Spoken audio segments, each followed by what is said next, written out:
So, Elimination Chamber. The only 3 men left in the ring are Seth, Punk, and Cena. Now, this was done intentionally.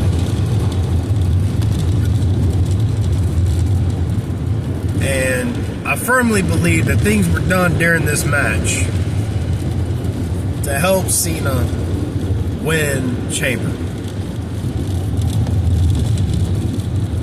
I'm gonna go out on a limb and say, you guys have already heard me say, Seth's in on the turn. I don't think he's the only one in on the turn. I think there's more than just Seth. And I'm a firm believer in that. It's just a matter of who the other person is. You could say Logan Paul.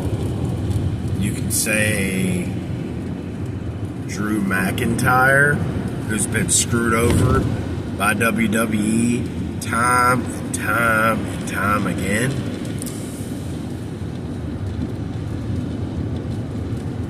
I think Drew's somehow involved in this. I just don't know if I could see him and Seth being on the same team. But I do feel like, again, this is what they're doing. They're going to start, and it'll start this week, next Monday, on Raw.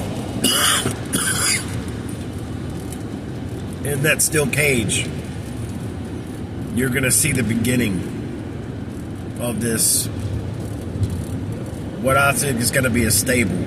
You're going to have a group of guys that have come together under the Rock. It's not just Cena. Yeah, Cena's going to be the Hogan. He's going to be the leader. But there's a whole lot more to it than just Cena. I think they're going to blow this thing up. And you're going to have a couple of guys with Cena. And it could be something where, you know, I was telling somebody yesterday,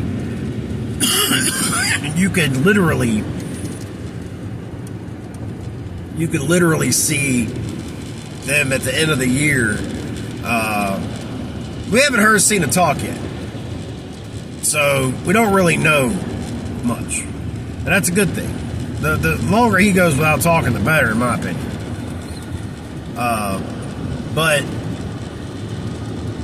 But I think he's need to come into play before he starts talking. Like, we need, if they're gonna have a stable of guys with him, then he don't need to say anything until that kind of falls into place. After we've got our foundation set for this, then you go ahead.